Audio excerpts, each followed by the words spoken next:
आज की वीडियो का मकसद मेरा कोई टॉपिक समझाना नहीं है।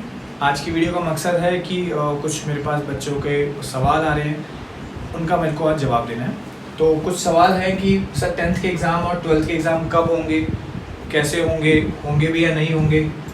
ये जो IIT JEE है, PMT है, UPSC है, कोई भी कॉम्पिटिटिव एग्ज़ाम है, ये कब होंगे, ये बहुत सारे बच्चों के डाउट्स आ रहे हैं। और ये कोरोना कब कभी ख़त्म होगा या नहीं होगा, लॉकडाउन कब तक चलेगा, और अगर चल भी रहा है तो हम पढ़ नहीं पा रहे हैं, एग्ज़ाम के लिए पढ़ नहीं पा रहे। तो ये सब बहुत सारे मेरे पास बच्चों के क्वेश्चन आ रहे हैं, तो उसके मुझे आज जवाब देने हैं। तो मैं एक स्टोरी से स्टार्ट करता हूँ।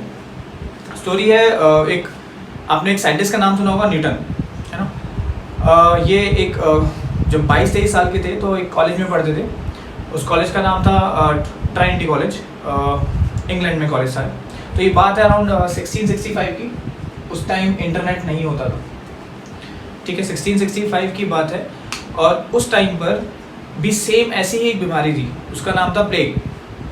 बिल्कुल सेम सिनेरियो था, सेम ऐसे ही लॉकडाउन हुआ और उसके भी कोई वैक्सीन वगैरह नहीं थी तब। तो जब न्यूटन जी इंग्लैंड में थे तो वहाँ पे जब सब कुछ फैल गया तो अच्छे खासे समझदार थे, तो वो तो निकल लिए अपने घर, वो अपने घर चले गए। लेकिन अपने घर जाने के बाद उनको अपने घर नहीं एग्जैक्टली गए, वो एक जगह गए जहाँ पे वो सेफ थे और अकेले थे वहाँ पे। अच्छा, ये प्लेग इतना ज़्यादा खतरनाक था कि पूरे इंग्लैंड की करीबन 25% पॉपुलेशन उस टाइम ख़त्म हो चुकी थी। अब जब 25% पॉपुलेशन ख़त्म हो जाए तो सारे लोग वहाँ के डरे हुए होंगे। सेम ऐसे ही न्यूटन जी भी डरे हुए थे, अकेले रूम में थे और उस टाइम इंटरनेट नहीं था, उनके पास बुक्स बहुत कम अवेलेबल थी, बाहर कहीं जा नहीं सकते थे। तो उन्होंने क्या करा, पहले तो 2-3 महीने पढ़े काफ़ी, लेकिन बुक्स ही ख़त्म हो गई। अब उनके पास कुछ करने को नहीं है, जैसे आपके पास अभी कुछ करने को नहीं है। तो उस टाइम पे यहीं से उन्होंने कुछ कह सकते हो कि उसी टाइम, उसी एक साल में 1665 से 1666 के बीच में ही साइंस की शुरुआत हो गई। जैसे कि वहाँ पे एक पेड़ था, उस पेड़ से एक रोशनी आ रही थी, एक पर्टिकुलर एंगल पे एक रोशनी आ रही थी। तो वहाँ पे उन्होंने एक रिसर्च शुरू कर दी जिसको हम आज ऑप्टिक्स नाम से जानते हैं। अच्छा, एक वहाँ पे एक पेड़ था, आपको पता ही होगा, एक पेड़ से सेब गिरा और वो उन्होंने उसको ऑब्जर्व करा। अब आप कहोगे इस पेड़ तो सर 1665 से पहले भी गिरते थे, तो तब उन्होंने क्यों नहीं ऑब्जर्व करा। एग्जैक्टली हुआ गया ना, जब हम अकेले होते हैं तो कुछ ऐसी बातों को ऑब्जर्व करते हैं जो जनरली हम नहीं करते हैं, ठीक है। तो उस टाइम पे कुछ ज़्यादा उस चीज़ों पे उन्होंने ध्यान दिया और वहाँ से ग्रेविटी का उन्होंने कॉन्सेप्ट निकाल दिया। कैलकुलस आपने सुना होगा, उसी एक साल के अंदर अंदर उन्होंने ये सब कुछ शुरुआत कर दी थी। ये नहीं कह रहा उसी एक साल में सब कुछ हो गया था, लेकिन शुरुआत कर दी थी। तो ये कहानी बताने का सिर्फ एक छोटा सा मकसद था मेरा। मकसद ये है कि जिस तरीके से वो अकेले थे तो उन्होंने इतना जो अपना टाइम था इतना अच्छे से यूटिलाइज करा कि आज वो उनका कोई मुकाबला ही नहीं है। उन्हीं को आइंस्टाइन भी फॉलो करते हैं, ठीक है, फॉलो करते थे। तो मैं ये कह सकता हूँ कि आपके पास, अगर मैं ये कहूँ कि लॉकडाउन के टाइम पे अगर आप के पास रोज़मर्रा की सारी फैसिलिटीज़ हैं तो मेरे हिसाब से आप काफ़ी लकी हो, ठीक है। क्योंकि लॉकडाउन की वजह से सिर्फ ज़्यादातर उन बच्चों को ज़्यादा दिक्कत हो जिनके पास रोज़मर्रा की चीज़ें नहीं हैं, ठीक है। तो आप इसका फ़ायदा उठा सकते हो। कैसे फ़ायदा उठाना है वो सब आज हम डिस्कस करेंगे। तो सबसे जो पहली चीज़ है कि 10th 12th और इसके एग्ज़ाम होंगे या नहीं होंगे, वो मैं आपको बताता हूँ। इसको एक्सप्लेन करने के लिए मैं एक एग्जांपल लेता हूँ UPSC का। आपको पता होगा UPSC का एग्ज़ाम, UPSC एग्जैक्टली क्या है। UPSC एक इंडिया में ग्रुप A की जॉब्स के लिए आप इसका एग्ज़ाम देते हो और उसके बाद ही आप उसको अप्लाई, मतलब उस पर जॉब आपकी लग सकती है। IAS, IPS, IFS, IRS, ये सब आप बनते हैं, ग्रेजुएशन के बाद ही होता है सब। तो आपका 31 मई को, यही जो भी 31 मई आने वाली है, 31 मई को प्रीलिम्स का एग्ज़ाम था। 31 मई को इसका प्रीलिम्स का एग्ज़ाम था। प्रीलिम्स होता है एग्जैक्टली एक तरह का एंट्रेंस है, इसके बाद फर्दर आप पेपर दे सकते हो अगर ये आप क्लियर करते हो, ठीक है। तो अभी तक कोई नोटिफिकेशन नहीं आया है कि वो एग्ज़ाम होगा या नहीं होगा, और मेरे हिसाब से मैं 99% श्योर हूँ कि वो एग्ज़ाम नहीं होगा। ऐसा क्यों मुझे लगता है, मैं आपको बताता हूँ। फर्स्ट वीक ऑफ अप्रैल में जिन बच्चों ने 2019 में एग्ज़ाम क्लियर कर लिया था, उनका इंटरव्यू होना था। फर्स्ट वीक ऑफ अप्रैल तक चलने थे वो। तो कुछ बच्चों का तो हो गया था, लेकिन कुछ बच्चे अभी उसमें रह गए थे जिनका फर्स्ट वीक तक होना था। इस कोरोना वायरस की वजह से वो इंटरव्यू ख़त्म कर दिए गए। अब आप कहोगे सर ये कौन सी बड़ी बात है? बड़ी बात अब है कि जब वो इंटरव्यू लेते हैं तो टोटल वहाँ पे 6 लोग होते हैं। 6 लोग कैसे? एक जो इंटरव्यू दे रहा होता है और 5 वो जो इंटरव्यू ले रहे होते हैं। अगर वो यूपीएससी चाहता तो वो एंट्रेंस ये एग्ज़ाम ले सकता था। क्यों? क्योंकि सर 5 लोग हैं, इजीली सोशल डिस्टेंस मेंटेन कर सकते हैं, बट ये नहीं हुआ। और ये बात मैं जो आपको बता रहा हूँ ये लॉकडाउन से पहले की बात है, ठीक है। अभी लॉकडाउन फिर से एक्सटेंड हो गया है 3 मई तक। अब कब तक होगा, कब तक उसके बाद भी एक्सटेंड होगा, तो अभी तक कोई नोटिफिकेशन नहीं आया है यूपीएससी की तरफ से, ठीक है। तो काफ़ी हद तक चांसेस है कि एग्ज़ाम नहीं होगा। अब मैंने इसका एग्जाम्पल क्यों लिया है कि जब यहाँ पे सिर्फ 6 लोग थे तो ये पहले लॉकडाउन से पहले ही कैंसिल हो गया था, ठीक है। तो यहाँ पे अगर 10th और 12th का एग्ज़ाम देखा जाए जहाँ पे इतने लाखों बच्चे एग्ज़ाम देते हैं, तो मेरे हिसाब से ये वाले एग्ज़ाम 10th और 12th के इतनी जल्दी तो नहीं होने वाले।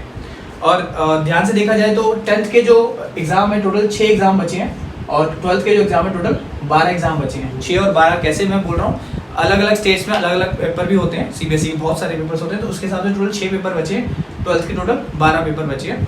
और मेरे हिसाब से 10th के अभी तक जो मेन पेपर है वो हो चुके हैं, जैसे कि मैथ्स का पेपर हो चुका है, साइंस का हो चुका है। सेम अगर हम 12th का बोलें तो कॉमर्स में अकाउंट्स का पेपर हो चुका है, मैथ्स का पेपर हो चुका है, यहाँ तक कि शायद इको का पेपर हो चुका है। सेम साइंस में फिजिक्स, केमिस्ट्री, मैथ्स का पेपर हो चुका है।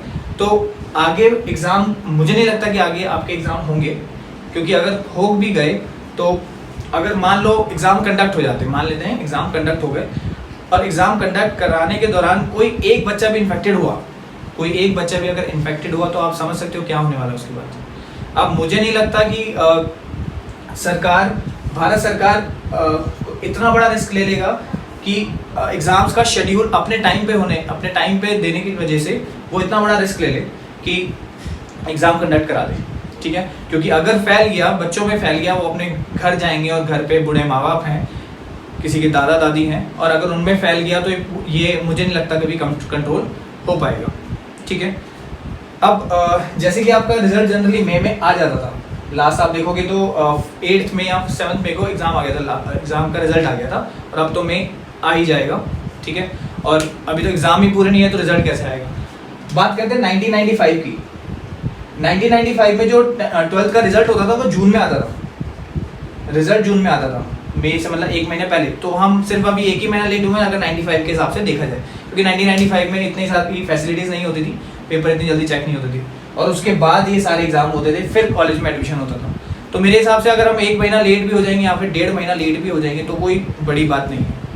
आप देखोगे कि अमेरिका में अगस्त तक स्कूल्स बंद हो गए हैं, यूके में सितंबर तक प्रॉपर लॉकडाउन हो गया है, और अमेरिका में स्कूल्स में ये भी बोल दिया गया है कि आपको 1 साल का मतलब 1 साल आपको बच्चों को ड्रॉप करना पड़ेगा। तो आप देख सकते हो कि जो एग्ज़ाम है काफ़ी कम चांसेस हैं। अच्छा, जो एग्ज़ाम 10th और 12th के थे उसके चांसेस कम है, क्योंकि एवरेज करके हम आगे फर्दर बढ़ सकते हैं कि बच्चों का एडमिशन 12th के हिसाब से हो जाएगा, फिजिक्स, केमिस्ट्री, मैथ्स देख लेंगे, या मैथ्स और साइंस देख लेंगे, बाकी सब्जेक्ट्स का एवरेज लेके हम कर सकते हैं। बट ये वाले जो है तो पोस्टपोन हो जाएंगे, इसकी कोई टेंशन नहीं, ठीक है। पोस्टपोन मतलब आज नहीं तो 2 महीने बाद हो जाएंगे, इसका कोई दिक्कत नहीं है, ये तो होंगे। तो इसका ये तो होंगे, लेकिन इसका ये मैं बोल रहा हूँ ऐसा कोई नोटिफिकेशन नहीं आया है सीबीएसई की तरफ से, ये मैं ऐसा बोल रहा हूँ कि 10th और 12th के एग्ज़ाम शायद ना हो, ठीक है। तो बेटर है कि आप अपने एंट्रेंस के लिए, आईआईटी के लिए, अगर कोई पीएमटी के लिए पढ़ रहा है या फिर कोई कॉलेज के एंट्रेंस के लिए पढ़ रहा है, तो बेटर है कि आप उसका स्टार्ट कर सकते हो, ठीक है। तो अगला टॉपिक है कोरोना और लॉकडाउन। अब ये कोरोना के बारे में आपको वैसे पता ही होगा, लेकिन मैं एक बात बता देता हूँ। आपको पता होगा रेलवेज बंद है, इंटरनेशनल एयरपोर्ट्स बंद है। अब आपको इतना बता दूँ, रेलवे जब से शुरू हुई है तब से अभी तक एक भी दिन ऐसा नहीं है कि वो बंद हो गई है। तो आप समझ सकते हो, जो चीज़ अभी तक बंद नहीं हुई है और आज बंद हुई है, तो ये बहुत बड़ी बीमारी है, ठीक है। और ऊपर से अभी तक इसकी कोई वैक्सीन अभी तक कोई डेवलप नहीं हुई है। तो मुझे नहीं लगता कि शायद प्रधानमंत्री जी को भी पता होगा कि इसका कैसे हम इसको कंट्रोल करेंगे, तो वो अपने हिसाब से सिर्फ प्रिकॉशन ले रहे हैं, इससे ज़्यादा कुछ नहीं। मैं एक एग्जांपल बताता हूँ आपको, जैसे कि साउथ कोरिया का आप एग्जांपल लो। साउथ कोरिया में करीबन 90 लोग ऐसे पाए गए हैं जो पहले वो इन्फेक्टेड थे, बाद में ठीक हो गए और फिर से उनके अंदर वायरस पाया गया। तो आप देख सकते हो कि एक बार अगर ठीक हो भी जाए तो हो सकता है वापस आपके अंदर वो डेवलप हो जाए। तो मुझे नहीं लगता कि इतनी आसानी से हमारा इससे पीछे छूटेगा। तो अगला है लॉकडाउन। अब लॉकडाउन जनरली एक स्टेट गवर्नमेंट डिसाइड करती है कि उसको अपनी अपनी स्टेट में कितना लॉकडाउन रखना है। मैं आपको बताता हूँ कि according to disaster management act 2005 इसको नेशनल डिज़ास्टर अनाउंस कर दिया। अब इसको नेशनल डिज़ास्टर अनाउंस करती तो सारी पावर किसके हाथ में चली गई? सेंट्रल गवर्नमेंट के हाथ में चली गई। अब सेंट्रल गवर्नमेंट को डिसाइड करना है कि ये लॉकडाउन कब तक चलेगा और 3 मई तक ऑलरेडी हो चुका है।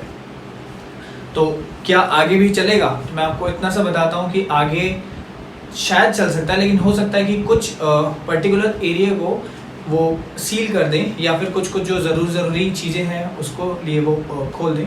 ठीक है, प्रॉपर लॉकडाउन शायद नहीं होगा।